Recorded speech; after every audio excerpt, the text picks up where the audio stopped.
జై వాసవి. మనం ఈరోజు ఇంకొక హ్యాండ్మేడ్ జ్యువెలరీ ఇయర్ రింగ్స్ అనేవి చూద్దాం.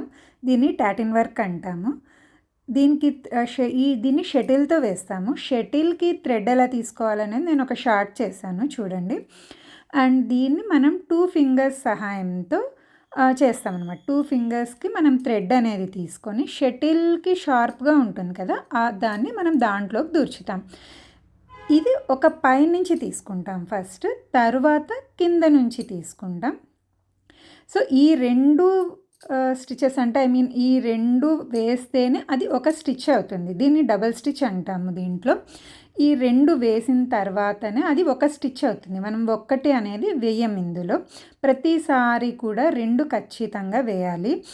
ఇందులో పొరపాటు అయితే మాత్రం ఇది కట్ చేయాల్సి వస్తుంది. సో మనకి ఇది కరెక్ట్ వచ్చిందా లేదా ఎలా తెలుసుకోవాలంటే కింద థ్రెడ్ లాగి చూడండి. అది లాగితే మనకి వచ్చింది అంటే అది మనకు కరెక్ట్ వచ్చినట్టు.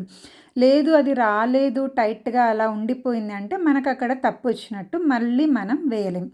సో ఇలా నేను ఫస్ట్ 10 డబల్ స్టిచెస్ అనేవి వేశాను. ఫస్ట్ ఇది ఖచ్చితంగా కౌంట్ చేసుకుంటూనే వేయాలండి. కౌంట్ మిస్ అయితే మనకి పెటల్స్ అనేవి కరెక్ట్గా రావు.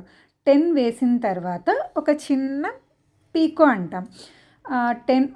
పీకో అంటే ఏంటి అంటే సేమ్ స్టిచెస్ వేసినట్టుగానే వేస్తూ అక్కడ ఒక చిన్న థ్రెడ్ అనేది పెట్టుకుంటాం అనమాట. అంటే అక్కడ ఒక చిన్న లూప్ లాగా వస్తుంది. ఇక్కడ అన్నీ వరుసగా వచ్చాయి కదా స్టిచెస్, అక్కడ ఒక చిన్న లూప్ లాగా మనకి వస్తుందన్నమాట. దాన్ని మనం ఈ టాటిన్ వర్క్లో పీకో అంటాం. ఈ పీకోస్ 3 వేసుకుంటాం. ఇక్కడ మన ఇష్టం అండి, అది ఎన్ని వేసుకోవాలి అనేది మన ఇష్టం. కానీ నేను ఇక్కడ 3 వేసుకుంటున్నాను. 3 అయిపోయిన తర్వాత అంటే 3 వేసిన తర్వాత ఒక స్టిచ్ వేస్తాం కదా, దాంతో పాటు 10 స్టిచెస్ మళ్ళీ వేసుకోవాలి, డబల్ స్టిచెస్ వేసుకోవాలి. అప్పుడు మనకి ఒక పెటల్ అనేది పూర్తి అవుతుంది. ఓకేనా. ఇప్పుడు మళ్ళీ మనం 10 స్టిచెస్ వేసుకుంటాం. ఇది కొంచెం లెంతీగానే ఉంటుందండి వీడియో అనేది, ఎందుకంటే ఈ స్టిచెస్ అనేది ఖచ్చితంగా నోట్ చేసుకుంటూ మీరు వేసుకోవాలి. కాబట్టి నేను మళ్ళీ చెప్తున్నాను. ఫస్ట్ 10 డబల్ స్టిచెస్, 3 పీకోస్ అండ్ మళ్ళీ 10 డబల్ స్టిచెస్ ఇలా వేసుకోవాలి. అన్నీ అయిపోయిన తర్వాత మన చేతిలో షటిల్ ఉంటుంది కదా, దాన్ని నిదానంగా మనం లాగాలి. లాగితే ఒక పెటల్ లాగా వస్తుంది. సో ఇది మనకి ఒక పెటల్ అనమాట. దీన్ని మనం రకరకాలుగా వేసుకోవచ్చు అండి. శారీ టసెస్గా వేసుకోవచ్చు, చాలా రకాలు వేసుకోవచ్చు. ప్రస్తుతానికైతే మనం ఇయర్ రింగ్స్ చూద్దాం.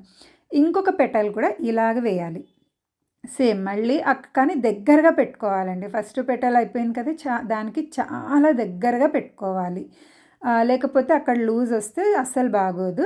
సేమ్ ఇంతకుముందు వేసిన కౌంట్తోనే నేను ఇంకో పెటల్ కూడా వేసేసి దాన్ని కూడా దగ్గరగా లాగేశాను. మళ్ళీ కూడా మనం ఇంకొక పెటల్ కూడా వేసుకుంటాం. సేమ్ అలాగే ప్రతిసారి కూడా ఖచ్చితంగా చాలా దగ్గరగా పెట్టుకోవాలి. లేకపోతే మనకి చాలా లూజ్ వస్తుంది, అందంగా కనిపించదు. ఇప్పుడు కూడా సేమ్ 10 + 3 పీకోస్ అండ్ 10 డబల్ స్టిచెస్. ఖచ్చితంగా 2 స్టిచెస్ వేస్తేనే అది ఒక్క స్టిచ్ అవుతుంది. ఇక్కడ మనం ఫస్ట్లో కొద్దిగా వదిలిపెట్టాం కదా, దానితో పాటు ముడి వేసేయాలి. ఇప్పుడు కింద పార్ట్ ఉంది కదా, మనం ముత్యం వేసిన పార్ట్ ఉంది కదా, దానికోసం తీసుకుంటాం. ఇక్కడ దాదాపు ఒక 40 దాకా వేసుకోవాలి. సేమ్ డబల్ స్టిచెస్ ఒక 40 వేసేసుకుంటాం. సేమ్ 40 వేసేసుకున్న తర్వాత దాన్ని కూడా దగ్గరగా లాగేసి మనం ఇంతకుముందు వేసుకున్నాం కదా, నాట్ వేసుకున్నాం కదా, అలా నాట్ వేసేసుకుంటాం. దీనికి కొంచెం థ్రెడ్ అనేది ఎక్కువగా వదిలిపెట్టి షటిల్ అనేది కట్ చేసేయండి. ఎక్కువ థ్రెడ్ వదిలారు కదా, అందులో నుంచి మనకు కావాల్సిన ఇక్కడ నేను డ్రాప్ షేప్లో ఉన్న పర్ల్ తీసుకున్నాను. డ్రాప్ షేప్లో ఉన్న పర్ల్ అండ్ మరి ఒక చిన్న గోల్డ్ బీడ్ ఏదైనా పర్లేదండి. నేను ఇక్కడ 3 mm బీడ్ తీసుకున్నాను.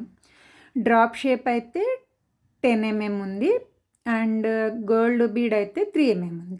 ఫస్ట్ డ్రాప్ షేప్ అండ్ తర్వాత గోల్డ్ బీడ్ తీసుకొని మళ్ళీ మనము ఆ గోల్డ్ బీడ్ వదిలేసి ఆ డ్రాప్ షేప్ ఉన్న దాంట్లో నుంచి మళ్ళీ మనం రివర్స్లో థ్రెడ్ అనేది తీసుకోవాలి. తీసుకున్న తర్వాత అక్కడ మళ్ళీ మనం నాట్ వేసుకోవాలి. థ్రెడ్ ఉంటుంది కదా! ఫస్ట్‌లో ఖచ్చితంగా థ్రెడ్ అనేది కొంచెం మీకు కన్‌ఫ్యూజ్ అయితే కాస్త ఎక్కువే వదిలిపెట్టుకోండి. ఎందుకంటే ఇక్కడ నాట్స్ వేసుకోవాలి. నాట్స్ వేసుకున్న తరువాతనే అది కట్ చేయాలి. ఇక్కడ చూడండి ఆ గోల్డ్ బీడ్ వదిలేసి పైన ముత్యంలో నుంచి మనం ఆ డ్రాప్ షేప్ పర్ల్‌లో నుంచి తీసుకుంటాం. ఇప్పుడు మళ్ళీ ఆ 2 కూడా నీట్‌గా ఒక 2, 3 స్టిచెస్ వేసుకోండి. ఏం కనిపించదు మనకి. మరి బ్యాక్ సైడ్ తిప్పి కూడా ఒక స్టిచ్ వేసుకోండి. ఒక ముడి వేసుకోండి. తర్వాత నీట్‌గా కట్ చేసేసి ఇది మనం చేతిలో కొద్దిగా డిస్టర్బ్ అయినట్టుగా ఉంటుంది కదా! దాన్ని నీట్‌గా సెట్ చేసేసి ఇప్పుడు మన హ్యాంగింగ్ ఉంటుంది. ఇయర్ రింగ్స్ ఉంటాయి కదా! దాన్ని సెట్ చేసేస్తాం. అయిపోయింది. దీన్ని 1 అవర్‌లో లేదంటే ఇంకా తక్కువ టైంలో అయినా వేయొచ్చు. కొత్తగా చేసేవాళ్ళు ఒక 2 అవర్స్ పడుతుందేమో. చూడండి ఎంత బాగుంటాయో తెలుసా ఇలాంటివి. ట్రై చేయండి.